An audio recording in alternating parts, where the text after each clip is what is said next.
Matapos ang pagmamasahe, tumayo na si Manager Wang at mariin niyang sinabi kay Jiang Cheng na hindi na siya mambubulabog pa ngayong tapos na ang serbisyo. Sinabi pa niya na tawagan na lang siya kung may kailangan ito, at siya na ang susundo bukas para sa auto show.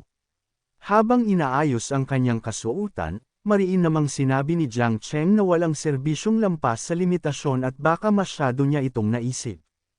Kinabukasan, sa auto show, sobrang dami ng tao at nagsimula ng kumuha ng litrato ang mga tao sa iba't ibang modelong nakapaligid. Habang naglalakad si Jiang Cheng, hindi niya mapigilan ang mapaisip. Naalala niya na sinabi ni Qin Fen na may biglang nangyari at hindi ito makakapunta, kaya't wala namang pinagkaiba kung mag-isa siyang gumagala. Naisip pa niya na tunay ngang Shanghai Auto Show iyon dahil lahat ng tanyag na tagagawa ng kotse sa buong mundo ay naroon. Magaganda ang mga bagong modelo ngunit hindi umabot sa kanyang inaasahan ang presyo, pinakamahal pa lamang ang 2,200,000.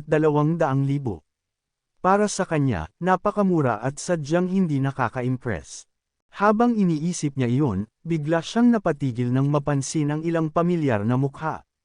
Laking gulat niya nang makita sina Jiang Yun, Xu Ya, Li Zudong, at Cheng Jipang. Napatanong tuloy siya sa kanyang sarili kung ano ang ginagawa ng mga ito roon. Habang nakatingin, bigla namang lumitaw si Zhou Ying at doon niya napagtanto na ang trabaho pala nito sa Shanghai ay pagiging car model. Kitang-kita ang kagandahan ni Zhou Ying habang nakaupo sa isang mamahaling kotse. Namumula ang kanyang mukha at lalong bumagay sa kanya ang suot na pulang bestida. Sa bawat galaw niya, nagkakaroon siya ng mapang-akit na aura na lalong nagbigay buhay sa eksena. Isang lalaki ang nagtanong sa kanya kung anong oras siya matatapos para siya na ang susundo rito. Ngunit mabilis namang sumabat ang isang babae at inis na sinabi na huwag na siyang gambolain dahil abala si Zhou Ying. Idinagdag pa niya na tinanggihan nga nito ang imbitasyon nila para sa graduation trip, at para sa kanya, isa lamang itong mayamang babae na hindi na iniintindi ang kanilang grupo.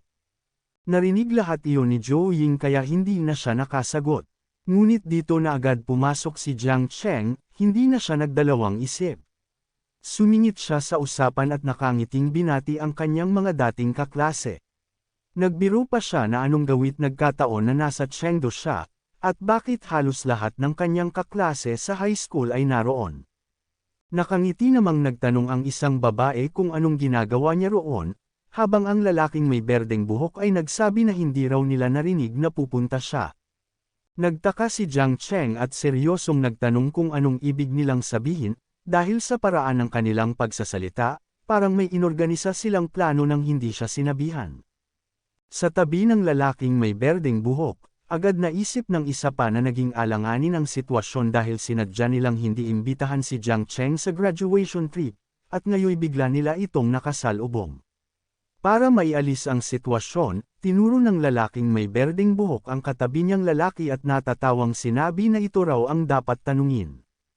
Sa gitna ng lahat, biglang napansin ng babaeng may kulay kayumangging buhok ang itsura ni Jiang Cheng. Namula ang kanyang mga pisngi at agad siyang nagtanong kung paano ito naging mas gwapo kahit hindi pa naman matagal ang kanilang huling pagkikita. Nakisabat pa ang babaeng may kulay lilang buhok at seryosong nagsabi na totoo nga at parang may malaking pagbabago sa kanya. Naisip pa nito kung pumunta ba si Jiang Cheng sa Shanghai para sa cosmetic surgery. Hindi rin nagpahuli ang lalaking may berdeng buhok at agad na lumapit kay Jiang Cheng. Inakbayan pa niya ito habang pabirong sinabi na kahit hindi pa rin siya kasing gwapo nito, mas gumanda raw ang boses ni Jiang Cheng, at baka nagpaayos din ito ng kanyang vocal cords. Dahil sa kanilang mga biro, medyo nahiya si Jiang Cheng at iniiwas ang usapan. Sinabi na huwag na siyang idamay at mas mahalaga ay itanong kung ano ang ginagawa ng mga ito roon, bumibili ba sila ng kotse. Ngunit kaagad na itinuro ni Xu Ya ang isang kotse at mariin itong sinabi na para bang kaya nilang bilhin iyon. Ipinaliwanag niyang nagkataon lamang na nagkasalubong sila ng ilang kaklase at nagkumustahan. Dinagdag pa niya na naroon si Jiang Cheng para makita rin ang kanilang class flower na si Zhou Ying, na isa ng sikat na car model sa Shanghai, kaya't hindi nakapagtatakang dagsain siya ng mga kalalakihan na nagpapakuha ng litrato. Dahil sa sinabi ni Shuya, agad na sinaway siya ng isa nilang kaklase na lalaki at mariin na sinabi na ano ba ang masama sa pagiging car model. Ipinaliwanag pa na pansamantala lang iyon kay Jo Ying at huwag itong gawing masama. Ngunit hindi natinag si Shuya. Nakakrus pa ang kanyang mga braso at mariin niyang sinabi na wala naman siyang masamang sinabi. Dagdag pa niya na hindi naman kailangan ng pera ni Jo Ying, at ang ikinagulat lang niya ay makita ang dating inosente at mailap na school bell na nakadamit ng ganoon.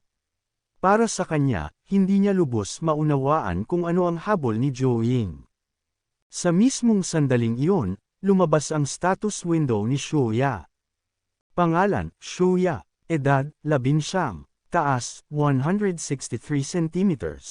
Kagandahan, 80. Hubog, 88. Privacy, 30. Friendliness, 70. Sa nakita, hindi mapigilan ni Jiang Cheng na mamangha, lalo na nang makita na ang privacy value ni Shuya ay nasa 30. Para sa mga hindi nakakaalam, ang privacy value ay tumutukoy sa bilang ng taong nakasama na nila sa kama. Kasunod nito, lumabas din ang status window ni Jiang Yun. Pangalan, Jiang Yun. Edad, 19. Taas, 165 cm. Kagandahan, 85. Hubog, 70. Privacy, 2. Friendliness, 75. Sa lahat ng ito, biglang napaisip si Jiang Cheng. Nagtataka siya kung bakit sobrang taas ng friendliness ni Jiang Yun sa kanya. Gayong halos hindi naman sila nagkaroon ng masyadong interaksyon dati. Napakunot ang kanyang noo at napatanong sa sarili kung ano nga ba ang nangyayari.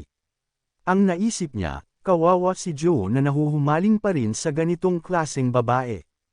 Agad na tumingin si Old Joe kay Jiang Cheng at nagtanong kung ano na naman ang pinaplano nito. Sa halip na seryosohin, tinapik lang ni Jiang Cheng ang likod ni Old Joe at mariing sinabi na wala siyang iniisip na kakaiba. Idinagdag pa niya na kaibigan, ingatan mo na lang ang sarili mo. Dahil sa nakikita niyang tila may tinatago at misteryosong paraan ng pagsasalita ni Jiang Cheng, hindi napigilan ni Old Joe na muling magtanong kung may kinuha ba itong kung ano-ano, dahil parang palaisipan ang mga sinasabi nito. Ngunit agad na lumingon si Jiang Cheng kay Jo Ying at nakangiting bumati dito. Masaya niyang sinabi na mas lalo pa itong gumanda kumpara noong huli niya itong makita. Sa narinig, ngumiti rin si Jo Ying at masiglang sinabi kay Jiang Cheng na naroon din ba ito para sa auto show.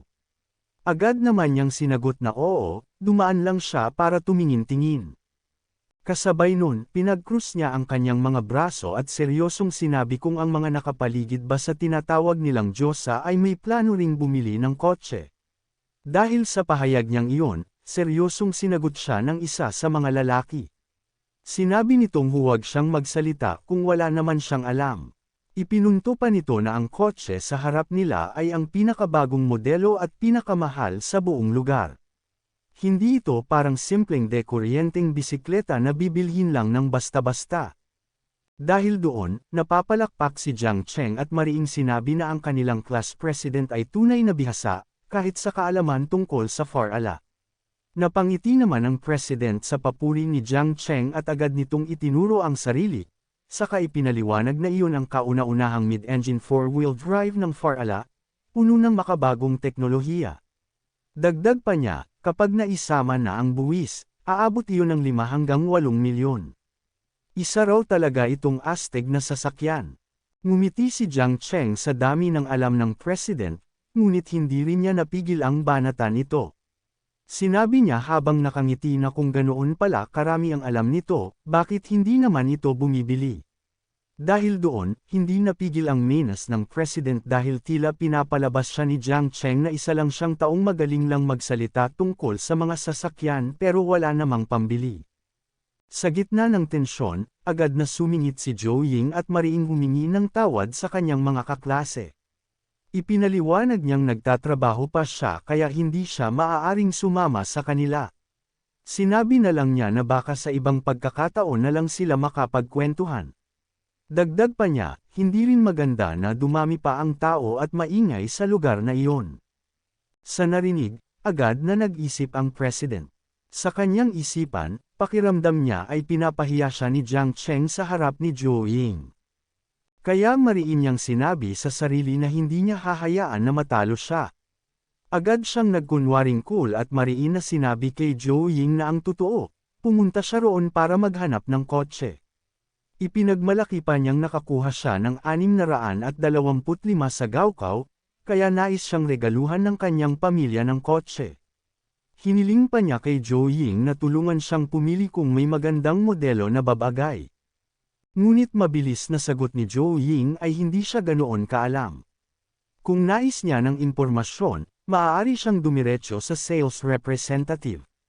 Pero pinilit pa rin ng president, kahit namumula na ang pisngi, na tanungin si Zhou Ying mismo dahil mas comfortable siya sa kanya bilang kaklase nila noon. Sa nakikita niyang ginagawa ng president, hindi napigilan ni Jiang Cheng ang matawa. Mariin niyang sinabi na malinaw namang sinabi ni Zhou Ying na hindi siya ganoon kaalam. Kung talagang may gusto siyang bilhin na lang niya agad. Idinagdag pa ni Jiang Cheng na hindi na panahon ngayon para gamitin ang ganoong dahilan para lang makipag-usap sa tinatawag nilang Diyosa. Dahil sa mga salitang iyon, lalo pang nenas ang president. Mariin niyang sinabi kay Jiang Cheng na ano ba ang pakialam nito kung nakikipag-usap siya kay Zhou Ying. Ipinaliwanag pa niya na ang pagbili ng kotse ay hindi naman parang pamimili lang sa convenience store ng kanilang paaralan, kaya natural lamang na pag-aralan muna niya ito. At dahil masyado raw gaano magbitiw ng salita si Jiang Cheng, hinamon niya ito na kung ganoon, bakit hindi na lang ito bumili ng isa. Ngumiti lang si Jiang Cheng at sinabi na wala naman siyang tutol doon.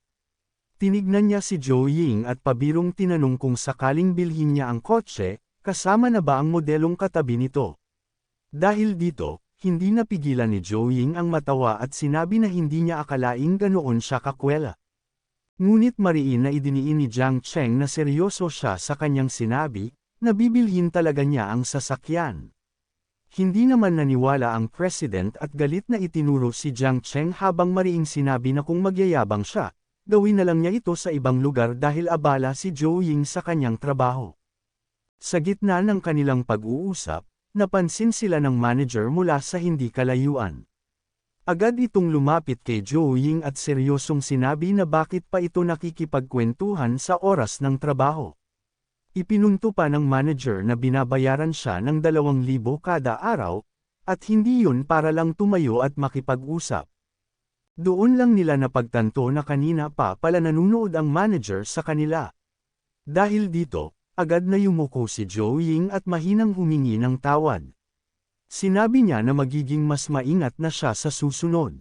Agad namang tumingin si Jiang Cheng kay Li Zudong at mariing sinabi dito na kung nais nito ng impormasyon, sana doon na lang ito tumungo sa kabilang panig at huwag idamay si Zhou Ying.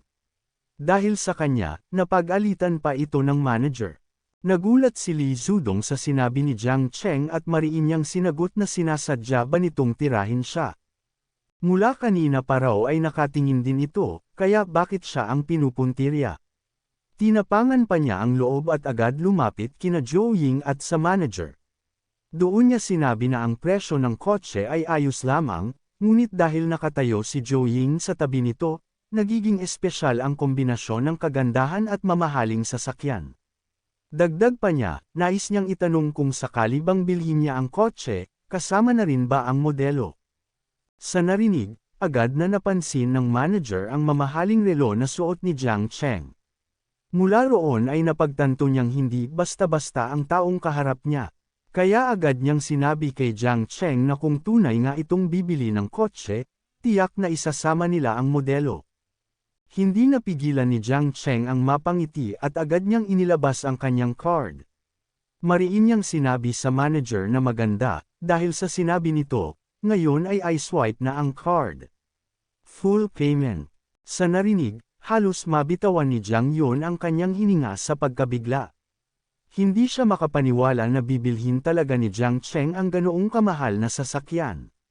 Ganoon din si Li Zudong na hindi mapigilan ang malakas na pagtutol. Mariin niyang sinabi na ang base price lang nito ay higit 5 milyon, at kung may mga dagdag na opsyon ay aabot iyon sa mahigit 8 milyon. Maging si Old Joe ay hindi rin nakapagpigil at diretsyong sinabi kay Jiang Cheng kung nababaliw na ba ito dahil nagbabalak itong bumili ng ganoong kamahal na sasakyan. Samantala, si Shuya naman ay hindi napigilan ang sobrang pamumula ng mukha habang iniisip na ang ibig sabihin nito ay kaya lang ilabas ni Jiang Cheng ang 8 milyon na parang wala lang. Ngunit hindi pa rin tumigil si Li Zudong at agad niyang sinabihan si Jiang Cheng na tigilan na ang pagpapakitang gilas. Dagdag pa niya, nagtatrabaho si Zhou Ying doon kaya magpakadesent naman siya at huwag itong ilagay sa alanganin. Ngumiti lang si Jiang Cheng at mariin na sinabi kay Li Zudong na ito ba'y uto-uto. Paano raw makakasama kay Zhou Ying ang pagbili niya ng kotse, gayong binibili niya iyon mismo para sa kanya. Lumingon pa siya sa manager at humingi ng kumpirmasyon. Agad na nagsalita ang manager at mariing sinabi na tama si Jiang Cheng. Bilang kagalang-galang na bisita, kapag nabili ang sasakyan, tiyak na kay Zhou Ying mapupunta ang komisyon. Napangiti si Jiang Cheng sa kanyang narinig dahil tumalon ng 5 puntos ang friendliness ni Zhou Ying sa kanya, umaabot na ito ngayon sa 80 points. Kasabay nun, agad na pinaalala ni Jiang Cheng sa manager ang sinabi nito kanina. Aniya, kapag bumili siya ng kotse ay kasama ang modelo. Sa gilid naman, hindi mapigilan ni Old Joe ang magtaas ng kilay. Ang nasa isip niya ay patuloy pa ring niloloko ni Jiang Cheng si Zhou Ying. At kung bigla itong umatras at sabihin, na freeze ang card ng pamilya ko, siguradong mabubuwisit siya. Ngunit hindi umatras si Jiang Cheng. Iniabot niya ang kanyang card sa manager at mariing sinabi na full payment, gawing simple na lang ang proseso. Dinugtungan pa niya ng tanong kung mayroon bang stock ng kotse at kung maaari ba niya itong iuwi agad. Nakangiti namang sinabi ng manager na may stock sila at handa na itong dalhin. Inanyayaan pa niya si Jiang Cheng sa VIP room upang agad nilang maisegowo ang proseso. Makalipas ang ilang sandali, nakarating sila sa VIP room. Doon ay agad na nailipat ang buong bayad gamit ang kanyang card. Habang nakaupo silang dalawa, ngumiti ang manager at ipinahayag na matagumpay ang pagbabayad. Sinabi pa nito na aayusin agad ang lahat ng papeles. Pagkatapos, mahigpit nitong iniutos kay Zhou Ying na alagaan ng mabuti si Young Master Jiang. Sa nakita ni Li Zudong, hindi niya mapigilan ang kabahan at pagpawisan ng malamig. Sa loob-loob niya, halos mabaliw siya sa iniisip na grabe, talagang naglabas si Jiang Cheng ng 8 milyon para lang sa isang kotse.